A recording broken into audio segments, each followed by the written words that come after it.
This podcast is a quest for well-being, a quest for a meaningful life through the exploration of fundamental truth. Enlightening ideas, insights on physical, mental, and spiritual health. The inspiration is love.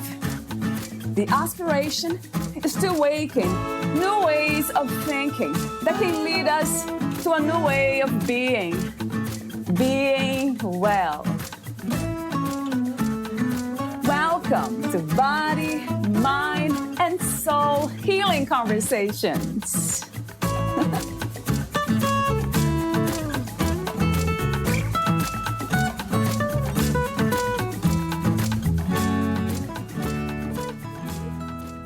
Dr. Kimeron Hardin's work is a call to action for every member of the LGBT community to stand up and be proud of who you are. Through the compassionate voice of Dr. Hardin, this well-documented guide allows you to recognize your strengths, acknowledge your weaknesses, and become a stronger, more vital person. Growing up lesbian or gay in a heterocentric or homophobic culture presents many challenges to the development of a healthy self-concept.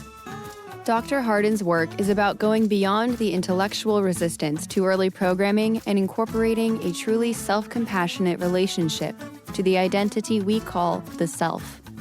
Valeria Teles interviews Dr. Kimeron Hardin, the author of Loving Ourselves, the Gay and Lesbian Guide to Self-Esteem. Dr. Kimeron Hardin is a clinical psychologist and author specializing in working with people with chronic health issues, including stress, depression, and self-esteem issues. He is licensed in California and is board certified in clinical health psychology. In addition to working with patients to achieve optimal mind-body health, he also has a passion for helping people in the LGBTQ community overcome internalized social stigma that lead to self-sabotage. Using a combination of cognitive, behavioral, and existential techniques, he hopes to help clients see themselves more honestly and compassionately, thereby leading to better choices across all walks of life and a fundamentally healthier self-concept. With over 30 years of clinical and personal experience, he hopes to help create change and healing from within each of his clients and readers. Meet Dr. Kimeron at kimeronhardin.com. Here is the interview with Dr. Kimeron Hardin.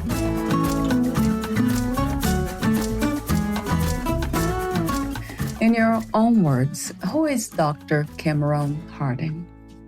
Well, I would say I'm a human being first, and probably psychologist is pretty far down on the list. I'm a gay man raised in the South in the United States, and my experiences inform my work. What is healing to you?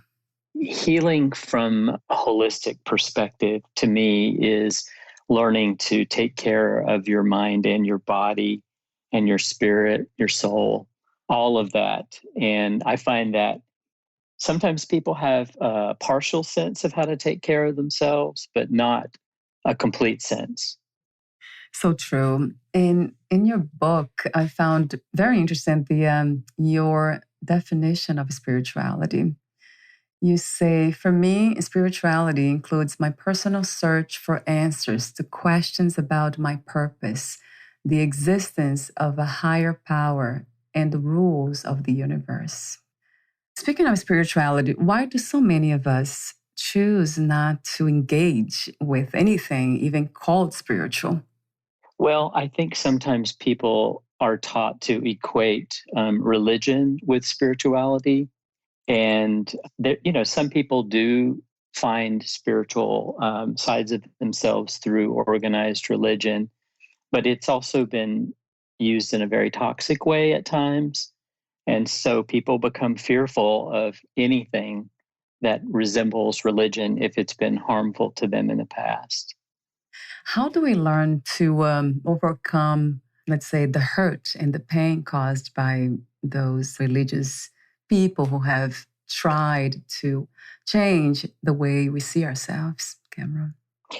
Well, I would always start with just letting people acknowledge the pain, first of all, have some validity to what they've experienced. And a lot of times people have been shamed for saying, this doesn't fit me or this doesn't work for me.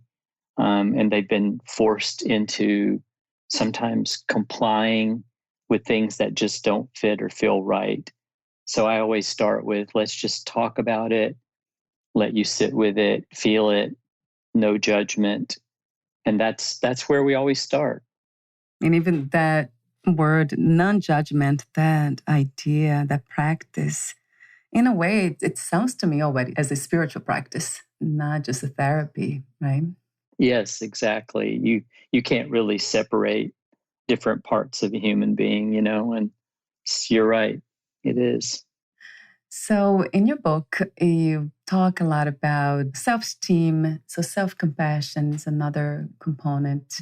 This idea, the self-concept, self-respect. Your book's titled beautifully Loving Ourselves, the Gay and Lesbian Guide to Self-Esteem. How is self-esteem different from self-confidence and self-concept? Self-esteem is defined in many different ways according to who's defining it. For me, self-esteem is a core sense of love and respect for oneself, even in our imperfections. And it guides our decisions about how we take care of ourselves and how we live our lives. And self-confidence is sort of a belief about your ability to handle whatever life, tends to throw at you. So subtle differences, but, they definitely are related. Also, a question that I usually ask, not all of my guests, but some of them, unconditional self-love. Do you think it's realistic to pursue something like that? Well, can we ever fully achieve it? Yeah. I'm not really sure that that's possible. I call myself a lifer, meaning that I'm gonna spend the rest of my life trying to love myself unconditionally. And I just want to make clear that doesn't mean that I, eat ice cream and, just watch TV all day. Unconditional love also means really taking care of myself with activity and exercise and good nutrition and things like that. And I don't always make the best choices, I'll say that, but I still try to love myself. So it is that trying, right? I love that idea of doing something, even regardless of what could happen. We are just making an effort, taking responsibility, choosing. Yes. It's easier sometimes for people to think about the love that they give to maybe their children or other people they love unconditionally, and how even when they make mistakes, you still love them and you really try to support them versus punish and criticize. I think I asked a mother one day here, do you love your children unconditionally? And then she said yes. And then I asked her if she loved herself unconditionally, and she said no. So that made me wonder if it is possible to love anything unconditionally before you love yourself. That's a really good question. And I agree that people can have degrees of unconditional love. It's not just one monolithic thing, right? Okay. Yeah. Maybe we can practice it more effectively towards someone else, especially a child who's innocent. But it's much more difficult when you have layers of old negative programming incorporated into your self-concept to apply it, Yeah, and that's where the work is really necessary to unlearn or what would you say, to replace those belief systems, Kimeron? Yeah, how does it work with the self-talk and self-belief? Good question. I follow a model in my practice called cognitive behavioral therapy, and it focuses specifically on recognizing old patterns of thinking that we learned a long, long time ago that maybe they were actually useful to help us survive in certain situations, but now they actually are harmful and maybe even sabotaging. And so learning to uncover these repetitive, critical, negative thoughts about ourselves is really important to beginning to replace it, like you said, and replace it not just with words, but with a feeling. And that's the part where sometimes cognitive therapy uh, falls short, is it doesn't talk about developing and cultivating a sense of actual love and respect for yourself and kindness, more than just replacing words. What do you think is the purpose of the human experience? Oh, that's a deep question. The purpose of the human experience is, I think, to try to live with as much joy and as much happiness as we can achieve, because as we do that individually, it spreads into the world around us and allows other people to also, I think, live happier and more joyful lives. Being more joyful. For some reason, we have lost the way to joy. I totally agree. And that's why the search, as you implied earlier, begins with you addressing some of the demons that we have from our past around ourselves, the criticism and the sometimes even abuse that we put onto ourselves. And living a more peaceful, calm, joyful life will actually benefit mankind. What are the biggest misunderstandings about gays and lesbians from your perspective? I grew up in a time when there was very sort of limited science and limited understanding. And there's this social stigma that remains in many parts of our world that gay and lesbians are abnormal, that we are effectively either sinners choosing, to live, a non sort of righteous life, or that we are somehow mentally ill. And my message has always been to my clients and myself is that you are perfectly normal as you are. One thing I usually say all the time here on the podcast is that it's so clear if we human beings look closer and deeper into life itself, nature. Nature, it's so different, but it's so perfect. It's so imperfect, but so perfect at the same time. I completely agree. Yes. Right. So I'm wondering why we human beings choose to see life differently from a much more destructive point of view. I think fear is at the bottom of a lot of need to categorize and rank, the value of humans or the goodness of humans. And I guess it's a natural response to the unknown to try to understand, but it can lead to also very dark places. I don't believe that any baby is born with any more value than any other baby. And it takes a lot of training to teach someone that they actually have less value. Oh, wow. And it's very sad. It's very sad. In a way, you're saying that we are actually being trained and being programmed to act and live in an unnatural way. Absolutely. And with unnatural beliefs about ourselves. Our concept of ourself is a social construct, meaning that we aren't born with a sense of self. It comes from a reflection of the love and the unfortunate neglect and abuse that we receive, right? So who we believe we are is a reflection of how we're treated. It takes sometimes so long, a lot of suffering, and in a long time to unlearn and undo these traumas. It has been my case too. That's why I say I'm a lifer, because This is going to be a process for the rest of my life, continuing to unlearn and teach myself new ways of looking at myself. And I'm okay with that. So do you believe that one day we might come to the point of completely unlearning and becoming free?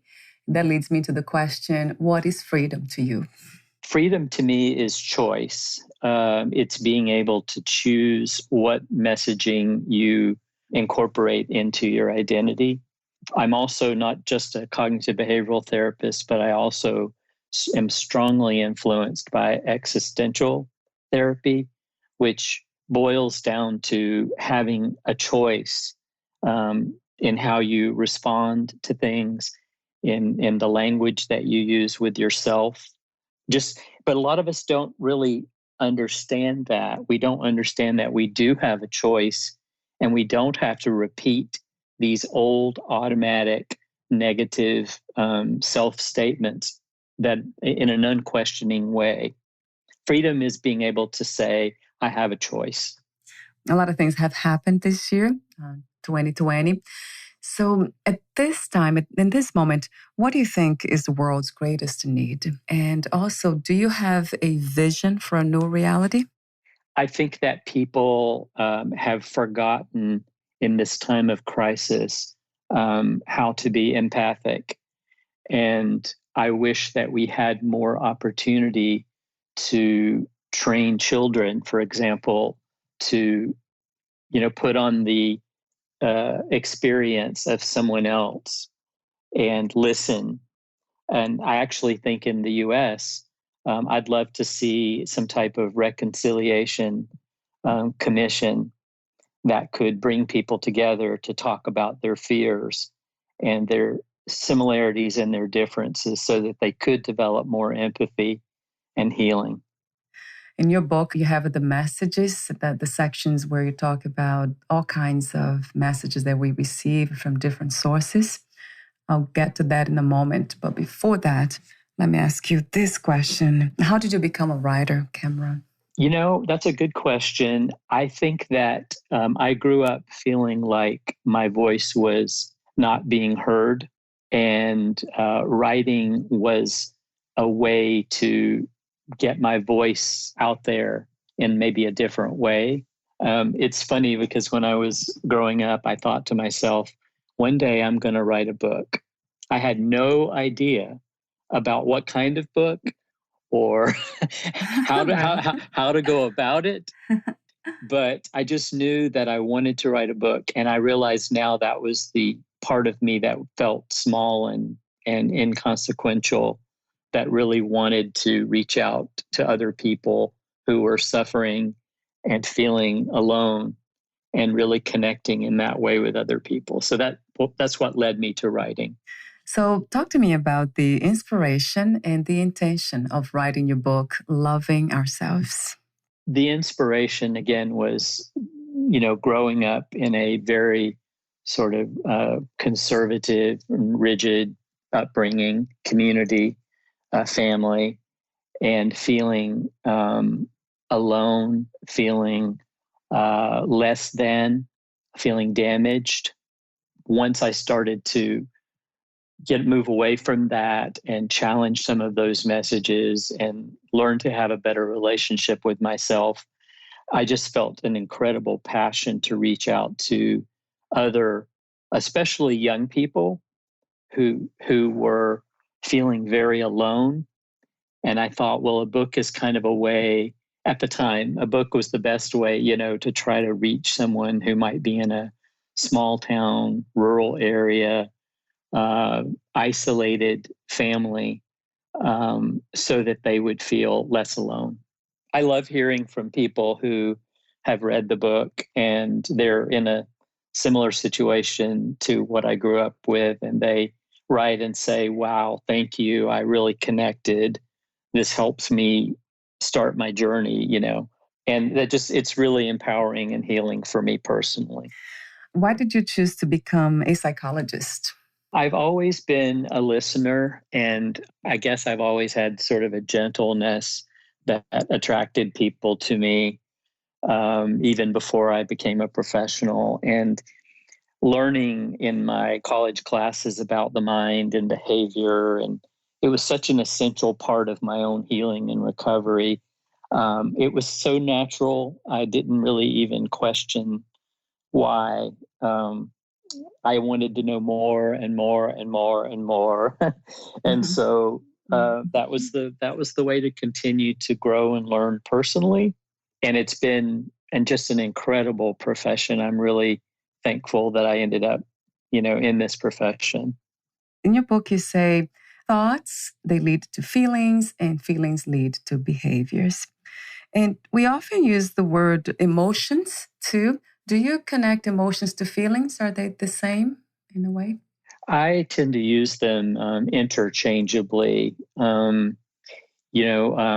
would say emotions might be more raw version of a feeling. A feeling can be affected by thoughts that could be a result of old programming.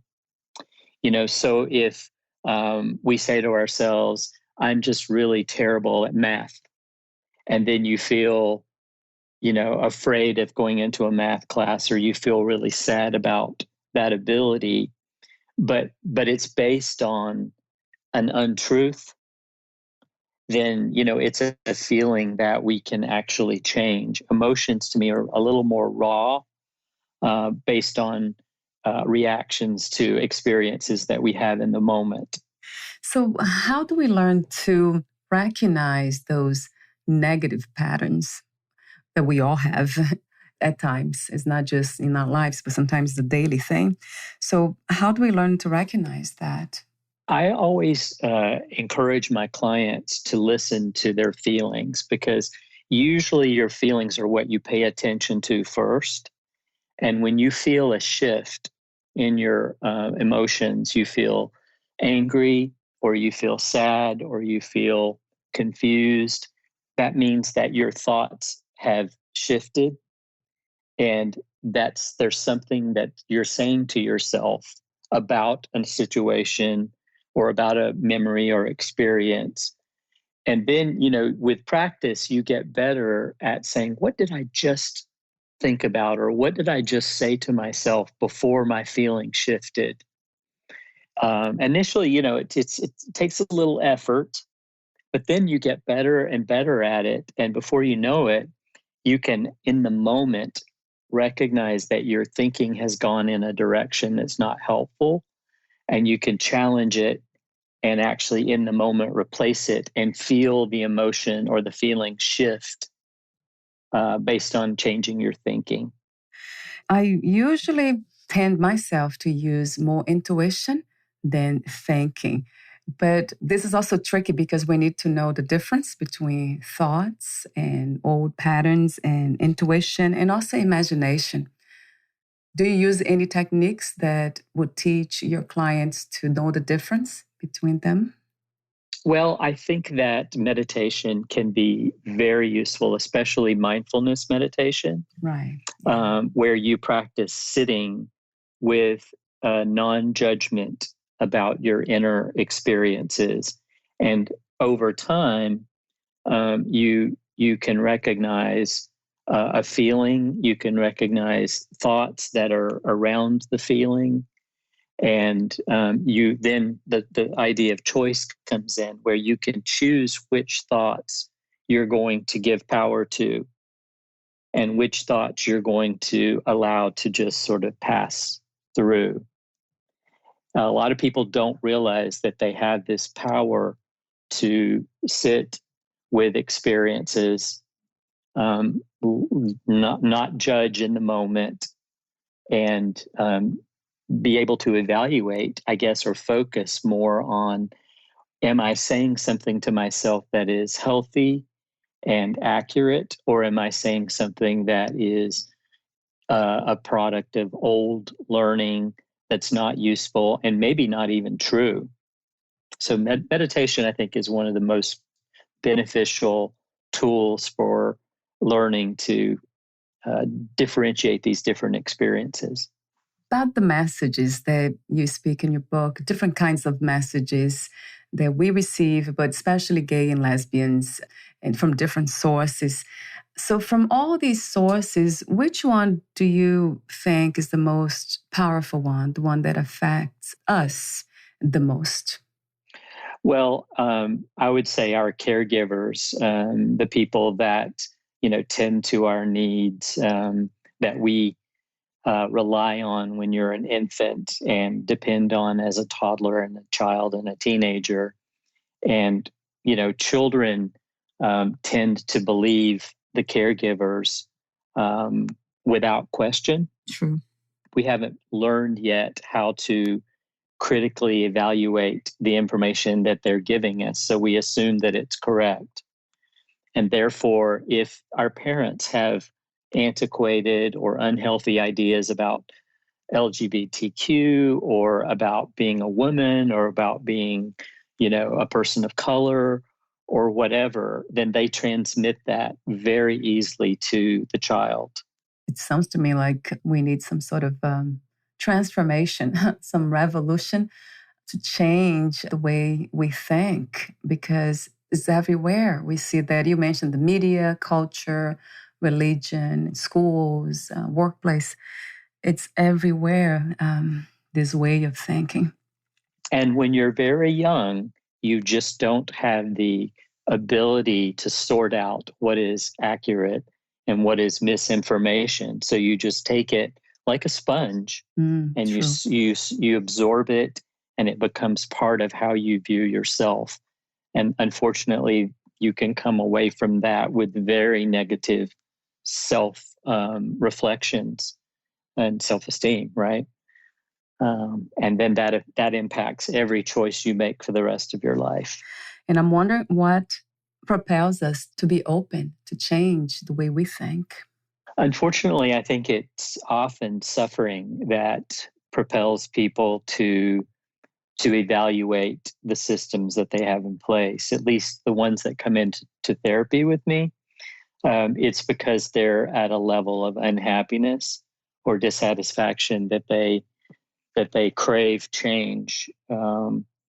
So there is a role for sort of the yin yang of life. There's a role for suffering sometimes to prompt us to look at things and evaluate them more carefully and begin to change them.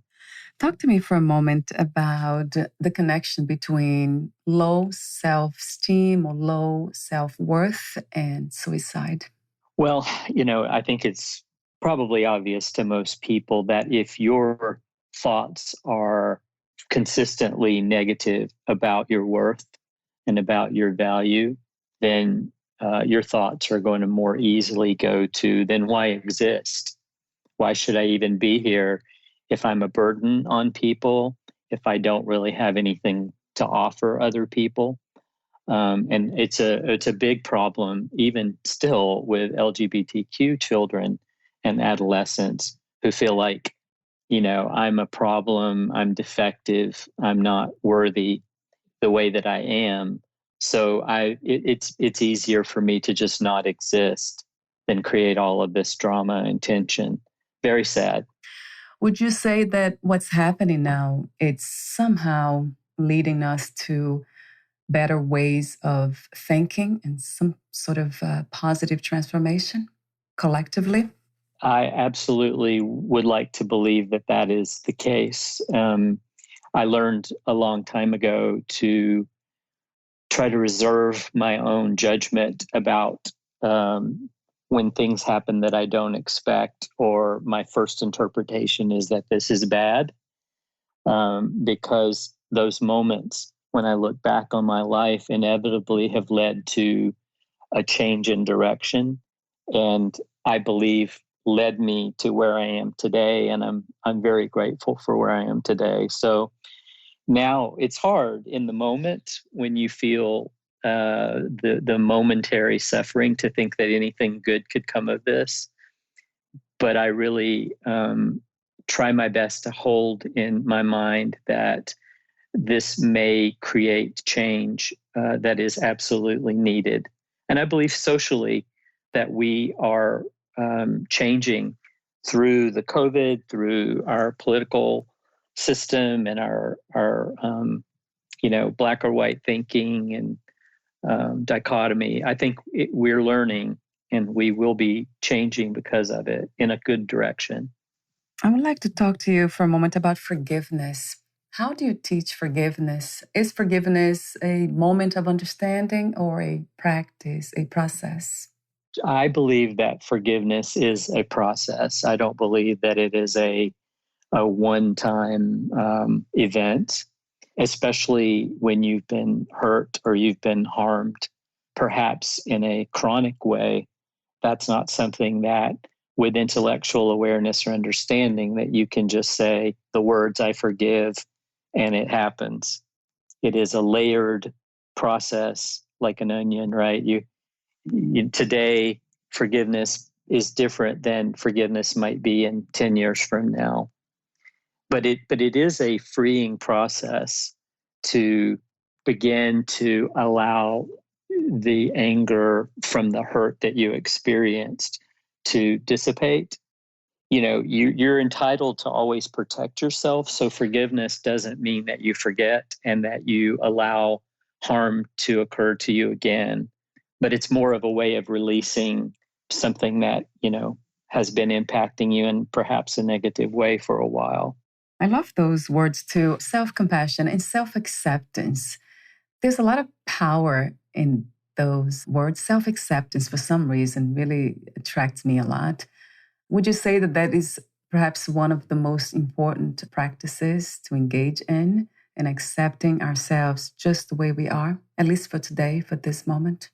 Absolutely. I tell you, a majority of my work with my clients is along self-acceptance lines, trying to help people stop so much internal criticism and judgment and accepting themselves as complex human beings with, the strengths and the weaknesses that all human beings have.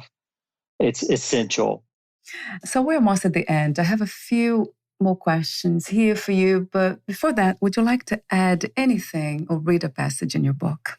I was just thinking about the idea of imperfection. And in the book, I talk a little bit about I see ourselves as part of a tapestry. If you look at a tapestry very closely, you see that it's made up of different fibers and different threads of different thicknesses and thinnesses and colors and textures. And the beauty of the entire tapestry is based on the fact that there's so many individual elements to it. And I wish people could see themselves in their unique beauty as part of a larger, universe tapestry. What was the hardest lesson to learn about yourself in life as of today? The hardest lesson to learn about myself was that I did not deserve some of the experiences that occurred to me as a child. I believed cognitively or mentally that I didn't deserve it much sooner than I believed it emotionally and at my core. And I'm not sure that I will ever 100% believe, that I didn't deserve those things, but I'm working on it. I work on it every day. Yeah. My next question is about success. How do you define success these days? What is to be successful to you? Success to me is having love and community, people around me that bring me happiness and, just satisfaction with the life that I have. I certainly was tempted at one point to define success in a superficial way, but I've realized, as I've gotten older and hopefully wiser, that it's much more about connection and about feeling loved and loving. 2 more questions. If you knew you would die soon, meaning losing the body, would you make any change in your life or do anything differently? I try to live as if that's going to occur at any moment. I probably would make one more effort to reach out to everyone that has meaning to me in my life and let them know how important they've been to me. I want everyone in my life to know that. And my last question is, what are 3 things about life you know for sure as of now? I know that taking care of ourselves is absolutely essential across physical and emotional and spiritual. I know that giving to others is also necessary. Having a purpose, is essential. And I know that life happens on life's terms, and it's easier to accept life as it happens than it is to try to change it. Thank you so much for your genuine presence, for sharing your wisdom, for your message, your mission. Thank you so much, Dr. Kimeron. Thank you. I do have one last question. Where can we find more information about you, your books, products, services, and future projects? My website is www.kimeronhardin.com. Thank you so much again, and we'll talk soon. Thank you. Bye for now. Bye. Thank you for listening. To learn more about Dr. Kimeron Hardin and his work, please visit kimeronhardin.com.